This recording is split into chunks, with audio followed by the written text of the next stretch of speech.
ನಾವ್ ಯಾರು ಈ ಶ್ರೀರಾಮ ಸೇನೆ ಸಂಘಟನೆ ಒಂದು ಆ ದೊಡ್ಡ ಆಲದ ಮರದಲ್ಲಿ ಒಂದು ಎಲೆ ಕೂಡ ಅಲ್ಲ. ಆದ್ರೆ ಈ ಎಲೆಯನ್ನೂ ಗುರುತಿಸಿದಂಥವರು ಪರಮ ಪೂಜನೀಯ ಅಟಲ್ಜಿಯವರು ಗುರುತಿಸಿದ್ರು.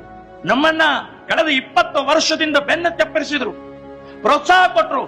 ನೀವು ಮಾಡ್ತಾ ಇರುವಂತಹ ಕಾರ್ಯ ಯೋಗ್ಯವಾಗಿದೆ, ಇದೇ ರೀತಿ ನಡೀರಿ ಅಂತನ್ನುವಂತಹದ್ದು ನಮಗೆ ಬೆನ್ನ ಚಪ್ಪರಿಸಿದ್ದರಿಂದನೇ ಇವತ್ತು ಇಲ್ಲಿ ತನಕ ಬಂದಿದೆ. 20 ವರ್ಷ ಆಯ್ತು ಶ್ರೀರಾಮ ಸೇನೆ ಸಂಘಟನೆ ಗುರುಗಳ ಆಶೀರ್ವಾದದಿಂದ ನಾನು ನಡೀತಾ ಇದ್ದೀನಿ. ಬಂಧುಗಳೇ, ಗುರು ಪೌರ್ಣಿಮಾ ಇವತ್ತೇನಿದಿಲ್ಲ, ಇವತ್ತು ನಮಗೆ ಗುರುಗಳ ಮಾರ್ಗದರ್ಶನ ಸ್ಪಷ್ಟವಾಗಿ ಸಿಕ್ಕಿದೆ. ಶೌರ್ಯ, ಧೈರ್ಯ, ಕ್ಷಾತ್ರತ್ವ, ಸಂಘರ್ಷಕ್ಕೆ ಸಿದ್ಧಾಗಿ ವೈಯಕ್ತಿಕ, ಸಾಮಾಜಿಕ, ರಾಷ್ಟ್ರೀಯ ರೀತಿಯಲ್ಲಿ ರಾಷ್ಟ್ರದ ಹಿತದೃಷ್ಟಿಯಿಂದ ನಾವೆಲ್ಲರೂ ಕೂಡ ಸಿದ್ಧತೆ ಮಾಡ್ಕೊಳ್ಬೇಕಾಗಿದೆ.